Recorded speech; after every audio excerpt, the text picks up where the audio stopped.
Godot Card Framework Part 4 Card Pile Part 2. In the last lesson we went through the card pile. These sort of objects, these three objects are card piles. And we finished here in place card. And now we will continue. At the end of place card you have if show top card do. So basically when you place a card on the pile that can show the top card, that has show top card attribute as true, like here is show top card, it's by default false. Let's go to place card again. So if that is true, we can do something like this. Drop a card on a pile and it will be the top card. So I'll explain what does this exactly. So do show top card show. First thing it checks if you have a top card scene. If something was already placed and you have a top card scene, which once this happens it will put the card scene as the top card scene of this pile. It's also an attribute, you see. So that's the first thing we check, and then we get the last card in the cards array. We do pop back and place it as the card name, and then we load the card scene by its name. We instantiate the card scene. We add it using add child called ref to add it to the parent scene, the combat screen. We add the card scene. Card scene view only, we set it to true, so you can't do anything with the card that is placed. Let me show you. Let's place a sword this time. So I can't click on it, I can't do anything with that card. It's view only. So when this is true, it will stop all the cards functionality. The card's position is the same as the pile position, as you notice. When I drag something, when we create it, we set its position to the card pile position. After that, we set the top card scene, the thing we check here, to the card we created here, with these 4 lines. Remember this because we'll use it again when we create a card to draw. And then can drop cards, false. You can't drop any more cards after you place one card. Let me show you. Do that. I can drop card on them. I can target it. So, place costume is done here once most of the place card functionality is done. Okay, here we get to click do. Click do runs all the time in process. It's the last thing that runs. Let's see, click do. Here it is. So first thing we do is reset the double click timer. Basically, once you click on a card pile, a timer starts, and when it's done it resets the click counter. So basically you need to do double click. Like let's say I place cards on this pile and I want to draw them, I need to click twice in succession. Or if I want to enter the card viewer, I click twice. But if I click once, wait, I click again, nothing happens, then I wait, I click again, nothing happened. I already clicked 3 times, nothing happened. Only when I double click in succession, quick succession. So this does that. Let's show you the reset double click timer. So basically you have a click reset counter, it's an attribute, and we add to it the delta of the process. We get the delta from the process through click do's argument, and then we get it to the timer for its argument again, and we increment timer, and then we check the timer. If it's bigger than 2, click times equals 0, and you reset click counter to 0. Okay, so you need to click fast in the it's not 2 seconds, it's in the timer window you need to click twice. It will happen a lot of times, so Doesn't matter if we miss it once, we can always double click again. So click twice fast. Double click checks if there's a double click. Basically, click times, if it's bigger than 1, set click times to 0 and return true. Else, by default, return false.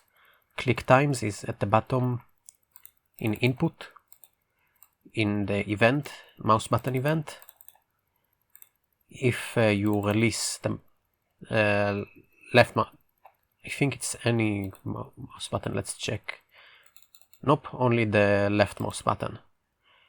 So if you release the left mouse button and the mouse is hovering the area of the card pile by checking has mouse focus, if you remember, has mouse focus is connected, is an attribute that is true or false and connected to mouse entered and mouse exited, the area 2D of the card pile. Let's show you the area 2D of the card pile.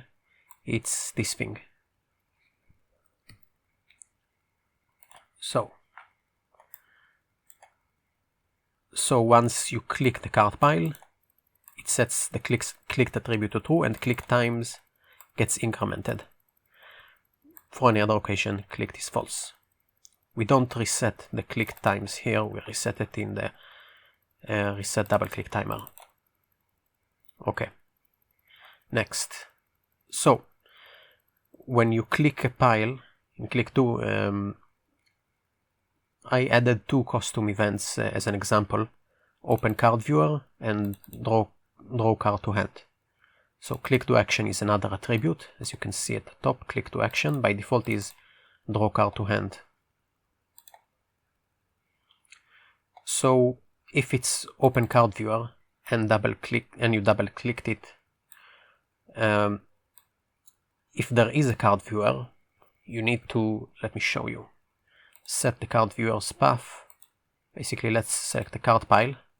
We have a card viewer here, and here is our card viewer. I need to drag it here to set the card viewer path.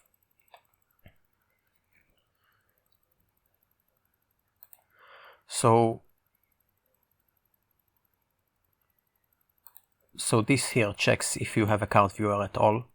If there is a card viewer, open card viewer do.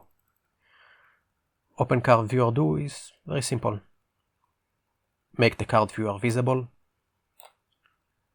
and duplicate this pile's cards names array to the card viewer's card array, and then call from the card viewer add cards to add the cards to the card viewer.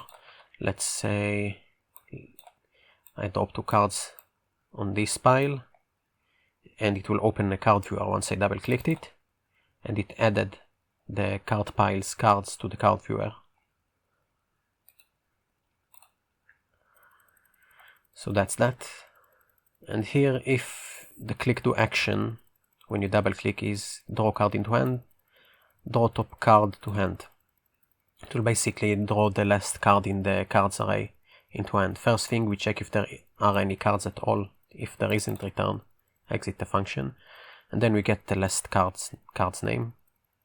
We load its scene, we create an instance of that scene, and we add it to the parent scene, to the combat screen as a child. I'll show you. So click here, let's go to remote, take a look at the combat screen. When I double click it, it will add a card at the end. Here, it added a sword strike at the end. So that's that. And then we get the hand object. We only have one, so I call the first one we get the node that has the group hand. If you notice hand, we add it to the group hand in ready. So we get the hand. In your game you might have 2 hands for 2 players, but in this example we only have 1 hand. So this is only an example event when double click happens. So card scene hand we set it to hand. So basically we tell the card that we're adding, you belong to this hand. And then move to hand is set to true. Once move to hand is set to true, let's see, move to hand, you see, if it's true, it will like ignore this, it won't return false, it will return true, and we'll start the move to hand action. The animation and will be added to the hand at the end of the animation. And we also tell it to do the card flip animation, which is here. Make the card back visible and then play flip. Let's show you the default card. The animation is flip.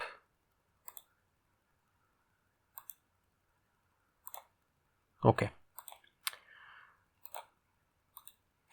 So that does that. And then we set clicked to false, just in case. And that's it for the card pile. That's all the code. Yeah, I explained all of it in the last two videos. The last thing we will have left in the next lesson is the card viewer itself, which doesn't have much complex code, and it has about 100 lines of code. And that's it for this lesson.